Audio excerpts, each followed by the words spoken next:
In general, I am not a huge music fan. I listen to the radio a lot and use other people's playlists, so it's difficult for me to think of an album that I had listened to enough to speak on for this project. I have chosen The Historical Conquests of Josh Ritter by Josh Ritter. I was only introduced to his music a year ago by my boyfriend, but I like all of his songs, especially ones that are from this album. Today, I will be giving a mini lecture all about the historical conquests of Josh Ritter. I'm going to go over Josh Ritter himself, his inspirations, the lyrics, his instrumentation, the general reception of his album, and what I consider the thesis of his album. Josh Ritter is a singer-songwriter who mixes together folk, rock, and country music. This type of amalgamation of different styles is known as Americana music. As a genre, Americana focuses on blending various styles of music that originated or were created in North America. Other artists in this genre are Johnny Cash, The Lumineers, Lana Del Rey, Lucinda Williams, and Brandi Carlile, just to name a few. Ritter became interested in making music himself after hearing Bob Dylan and Johnny Cash sing Girl from the North County. Josh Ritter's somewhat niche genre is not surprising when you learn that he majored in American history through narrative folk music. He produced his first album the year he graduated college. After that, he toured with The Frames, produced an album that debuted as number 2 on the charts in Ireland. Ritter then joined the festive circuit, the festival circuit, and headlined alongside Joan Baez and got a write-up by Stephen King in Entertainment Weekly and appeared as a musical guest on The Late Show with David Letterman. The Historical Conquests of Josh Ritter is his 5th album and was released in 2007. He wrote all the lyrics and worked with 2 longtime collaborators, Sam Kasserer and Zach Hickman, on the strings and horns. Ritter called this his most adventurous album yet.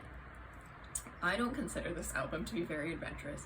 However, I was introduced to this album by my boyfriend, who's a music aficionado, and he had also introduced me to My Chemical Romance, a punk rock band, and ska music. The Historical Conquests of Josh Ritter begins with the song To the Dogs or Whoever, which rapid fire drops numerous historical references such as Calamity Jane, Casey Jones, and General Custer. The start of the album introduces the general theme of American history and culture. The track list doesn't follow a chronological order. His next song, Mind's Eye, plays homage to the American West with lyrics like, "All these kids who think they're quick on the draw, always shooting at outlaws." Song number 4, The Temptation of Adam, takes place during the Cold War. It tells the story of 2 people falling in love while hiding in a missile silo. Real Long Distance and Moons both allude to the space age, the latter saying, "There are planets you don't know, and there are moons that you don't see for the ships to set us free."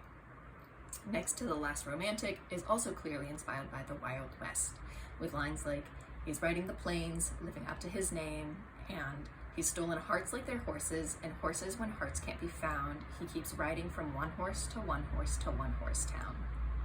Empty Hearts, the penultimate track, has the feeling of a campfire sung on the war front. Ritter, as the leader of this campfire, says that he and his compatriots sing to the dogs or whoever, which is both an expression of loneliness on the war front and also a reference to the title of the first song in the album, making the album cyclical. Other interesting things he does in the album are pulling back the instrumentation in Temptation of Adam, as it is a song about 2 lonely lovers, and through the chorus of Empty Hearts, more voices join in as it is being sung around a campfire with people joining in. When The Historical Conquests of Josh Ritter debuted, it was favorably rated, getting 4 out of 5 stars from AllMusic, Tiny Mixtapes, and Slant.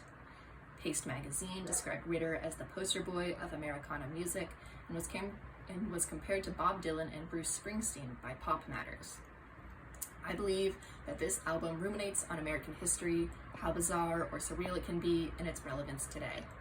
I heard this theme by listening to this album many times, by myself, while cooking dinner, on long drives.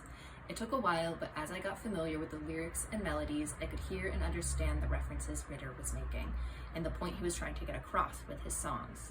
He was remembering American history, not necessarily as it was, but how it felt and how it is still felt today. This idea is also important in our day, as parts of American culture and history are being purposely forgotten and left behind. In conclusion, I believe Josh Ritter is emblematic of Americana music, its style, its history, and the way it encourages us to look farther into our past.